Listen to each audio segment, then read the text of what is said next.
ई-प्रशिक्षण.com या यूट्यूब चॅनलवर आपले सहर्ष स्वागत आहे. शासकीय निमशासकीय अधिकारी आणि कर्मचारी यांना ऑनलाईन प्रशिक्षण देण्यासाठी हे अत्याधुनिक व्यासपीठ आहे. या चॅनलवर आम्ही मायक्रो लर्निंग सिस्टीमद्वारे महाराष्ट्र नागरी सेवा नियम, शासन निर्णय आणि शासन परिपत्रक यांचा सखोल अभ्यास करून प्रशिक्षण साहित्य तयार करतो. प्रशिक्षणासाठी माननीय सर्वोच्च न्यायालय, माननीय उच्च न्यायालयाचे न्यायनिवाडे तसेच महाराष्ट्र प्रशासकीय न्यायाधिकरण मॅट यांचे न्यायनिवाडे विचारात घेऊन सखोल आणि सूक्ष्म अभ्यास साहित्य निर्माण केले जाते. या अनमोल प्रशिक्षणामुळे अधिकारी कर्मचारी सजग आणि सक्षम बनतात आणि सेवा काळात प्रत्येक समस्येला तोंड देण्यासाठी सदैव सज्ज असतात. या अनमोल प्रशिक्षणाचा कृपया सर्व अधिकारी कर्मचारी यांनी फायदा घेतल्यास त्यांची सेवा निर्विघ्नपणे पार पडण्यास निश्चितच मदत होईल. चला तर आज चर्चा करूया एका नवीन विषयावर. नमस्कार. नमस्कार. आज आपण महाराष्ट्र नागरी सेवा नियमांमधल्या एका म्हणायला गेलं तर थोडा किचकट पण महत्वाच्या भागावर बोलणार आहोत. हो, नियम 68 ते 72. अगदी.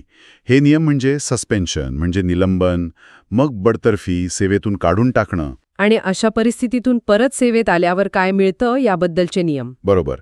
आणि यासाठी आपण महाराष्ट्र नागरी सेवा नियम 1981चा जो संबंधित भाग आहे तो वापरलाय. हो, आणि सोबत श्री विष्णुकांत बोरसे यांचा अभ्यास साहित्य पण आहे. हो. आपला उद्देश अगदी सरळ आहे की हे जे नियम आहेत ते सोप्या भाषेत समजून घ्यायचंय, जेणेकरून ती प्रक्रिया कशी चालते याची कल्पना येईल. चला तर मग थेट सुरुवात करूया. नियम 68. समजा एखाद्या कर्मचाऱ्याला निलंबित केलं तर त्याला काय मिळतं? तर बघा, निलंबन काळात पूर्ण पगार नसतो. नियम 68 काय सांगतो की त्याला मिळतो निर्वाह भत्ता. अच्छा, निर्वाह भत्ता. हो. आता हा किती असतो तर तो कर्मचारी जर का अर्धवेतनी रजेवर असताना, हाफ पे लीव्ह, अगदी त्या रजेवर जेवढं वेतन मिळालं असतं तेवढी रक्कम त्याला निर्वाह भत्ता म्हणून मिळते. आणि महत्वाचं म्हणजे यावर महागाई भत्ता पण मिळतो. ओके. म्हणजे सुरुवात त्या हाफ पे इतक्या रकमेने होते, पण हे निलंबन जर जास्त काळ चाललं, म्हणजे समजा 3 महिने झाले, 4 महिने झाले, तरी हाच नेट राहतो का? नाही, इथेच तरतूद आहे. जर निलंबन 3 महिन्यांपेक्षा जास्त टिकलं तर जो सक्षम अधिकारी असतो, कॉम्पिटंट ऑथॉरिटी, हो, तर ती अथॉरिटी या भत्त्याच्या रकमेत बदल करू शकते. कसा बदल? म्हणजे वाढवतात की कमी करतात? दोन्ही होऊ शकतं. ते अवलंबून आहे की निलंबन लांबायला जबाबदार कोण आहे यावर. अच्छा. जर कर्मचारी जबाबदार नसेल तर अधिकारी कारणं लिहून भत्ता वाढवू शकतो. किती? तर सुरुवातीच्या 3 महिन्यांच्या भत्त्याच्या जास्तीत जास्त 50% म्हणजे 1.5 होऊ शकतो? नाही, मूळ भत्त्याच्या 50% वाढ. म्हणजे समजा 100 रुपये असेल तर 150 पर्यंत. ओके, समजलं. आणि जर कर्मचारी जबाबदार असेल तर मग अधिकारी पुन्हा कारणं नमूद करून भत्ता कमी करू शकतो. ही कपात सुद्धा 50% असू शकते. म्हणजे 100 रुपयावरून 50 रुपये पण होऊ शकतो. आणि एक गैरसमज असतो बऱ्याचदा की पहिल्या 6 महिन्यांसाठी 50% भत्ता मिळतो. तसं नाहीये. नियम स्पष्ट सांगतो पहिल्या 3 महिन्यानंतरच बदल होऊ शकतो. हा मुद्दा महत्वाचा आहे. 3 महिने 6 नाही. ओके. आणि डीएचं काय? महागाई भत्ता? तो मग त्या बदललेल्या रकमेवर मिळतो. वाढ झाली तर वाढीव रकमेवर, कमी झाला तर कमी झालेल्या रकमेवर. ठीक आहे. म्हणजे निर्वाह भत्ता आणि काही अटींवर इतर भत्ते. आता पुढचा प्रश्न, या मिळणाऱ्या भत्त्यातून सरकार काही वसुली करू शकतं का? म्हणजे समजा काही येणं बाकी असेल तर त्यासाठी नियम 69 आहे ना? अगदी बरोबर. नियम 69. आणि उत्तर आहे हो, वसुली करता येते. अच्छा. नियम 68 मध्ये काहीही म्हटलेलं असलं तरी 69 अधिकाऱ्याला अधिकार देतो की तो महागाई भत्ता किंवा इतर पूरक भत्ते रोखून धरू शकतो आणि सरकारी येण्यासाठी त्याचा वापर करू शकतो. कोणत्या प्रकारची येणी? म्हणजे काही वसूल करतात का? नाही. पहिला सक्तीच्या वजाती म्हणजे मॅन्डेटरी डिडक्शन्स. हे करावेच लागतात. जसं इन्कम टॅक्स, प्रोफेशनल टॅक्स. सरकारी घरात राहत असाल तर त्याचं लायसन्स फी म्हणजे वीज, पाणी वगैरे. आणि शासनाकडून कर्ज घेतलं असेल तर त्याची परतफेड. ती किती हप्त्यात करायची आहे हे विभाग प्रमुख ठरवतात. ठीक आहे. हा झाला पहिला प्रकार. दुसरा आहे वैकल्पिक वजाती म्हणजे ऑप्शनल. यासाठी कर्मचाऱ्याची लेखी परवानगी लागते. उदाहरणार्थ जसं पोस्टल लाईफ इन्शुरन्सचा हप्ता असेल किंवा सोसायटीचं देणं असेल किंवा जीपीएफ मधून कर्ज घेतलं असेल तर त्याची परतफेड. अच्छा. म्हणजे जीपीएफ कर्जाची परतफेड करता येते, पण त्यासाठी कर्मचाऱ्याने हो म्हणायला पाहिजे. बरोबर. आणि तिसरा प्रकार आहे न करता येणाऱ्या वजाती म्हणजे प्रोहिबिटेड डिडक्शन्स. या वजाती निलंबन काळात करता येत नाहीत. कोणत्या आहेत त्या? कोर्टाच्या ऑर्डरने काही वसुली असेल, जप्ती, ती पण थांबते. आणि कर्मचाऱ्यामुळे काही नुकसान झालं असेल शासनाचं, तर त्याची वसुली पण या काळात नाही करता येत. ओके, म्हणजे जीपीएफ कर्जाची परतफेड ऑप्शनल, पण रेग्युलर जीपीएफ वर्गणी बंद. हे महत्वाचं आहे. अच्छा, समजा चुकून कधीतरी जादा पेमेंट झालं असेल कर्मचाऱ्याला, ओव्हर पेमेंट, त्याची वसुली होते का या काळात? हो, ओव्हर पेमेंट वसुलीला कायद्याने बंदी नाही. पण इथे अधिकाऱ्याला थोडा डिस्क्रेशन आहे.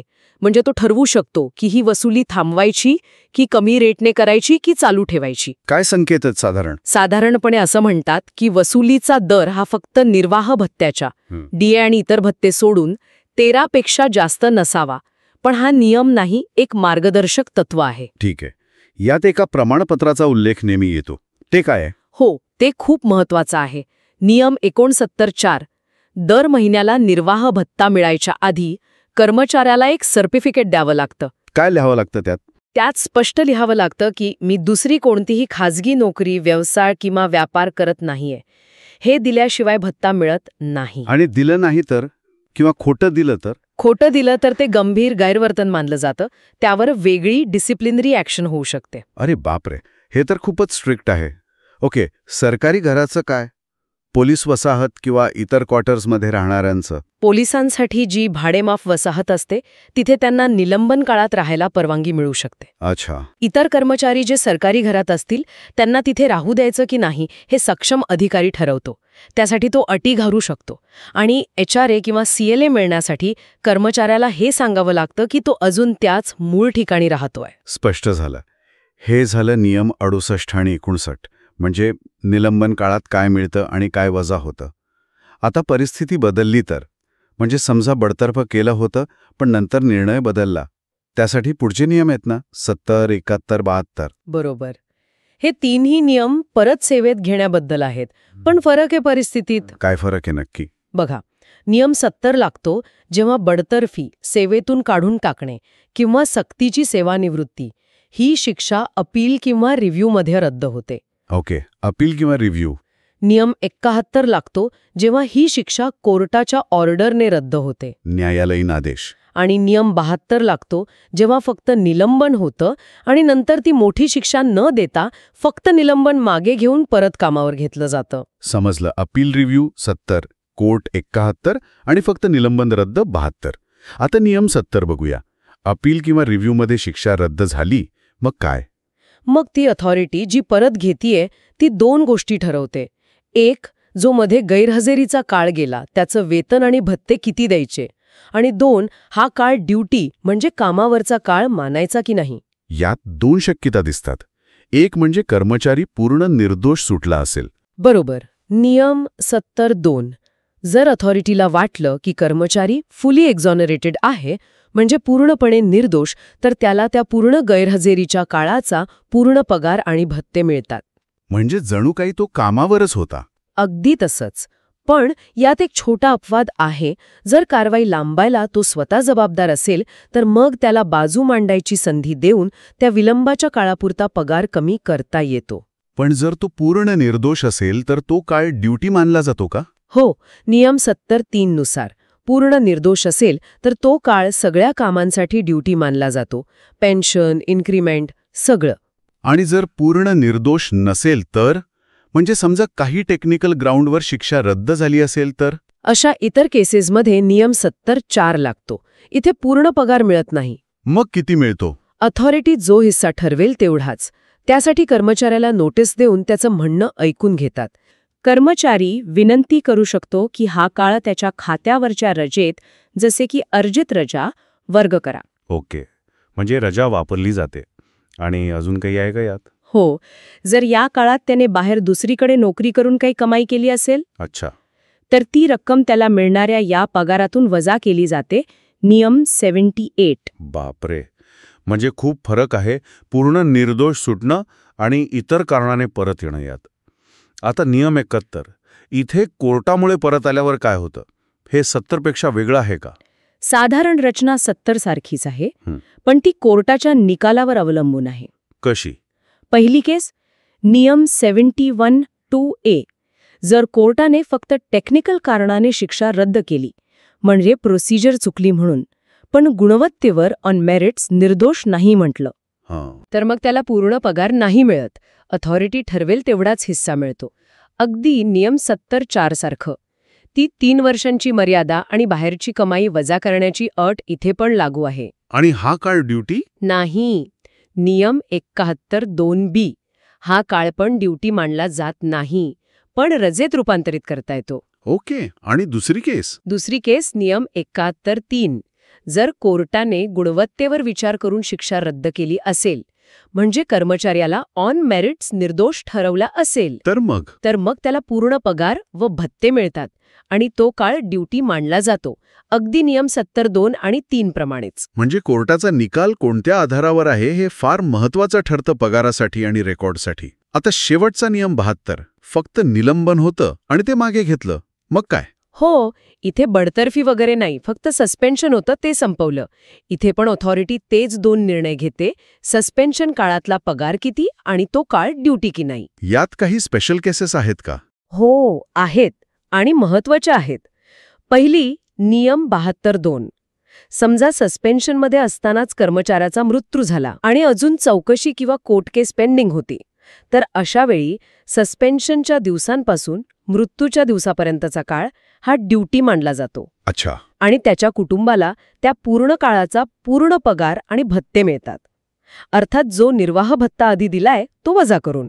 हे खूप महत्वाचं आहे, कुटुंबासाठी मोठा दिलासा. नक्कीच. दुसरी केस आहे नियम 72(3) आणि 4. जर ऑथॉरिटीला वाटलं की हे निलंबन पूर्णपणे असमर्थनीय होतं, म्हणजे होली अनजस्टिफाईड, म्हणजे त्याची गरजच नव्हती, अगदी, तर मग कर्मचाऱ्याला पूर्ण पगार व भत्ते मिळतात. पुन्हा कारवाई लांबायला तो जबाबदार असेल तर थोडं कमी होऊ शकतं आणि हा काळ ड्युटी मानला जातो. आणि तिसरी केस, जिथे निलंबन पूर्णपणे असमर्थनीय नव्हतं, ती येते नियम 72(5) मध्ये.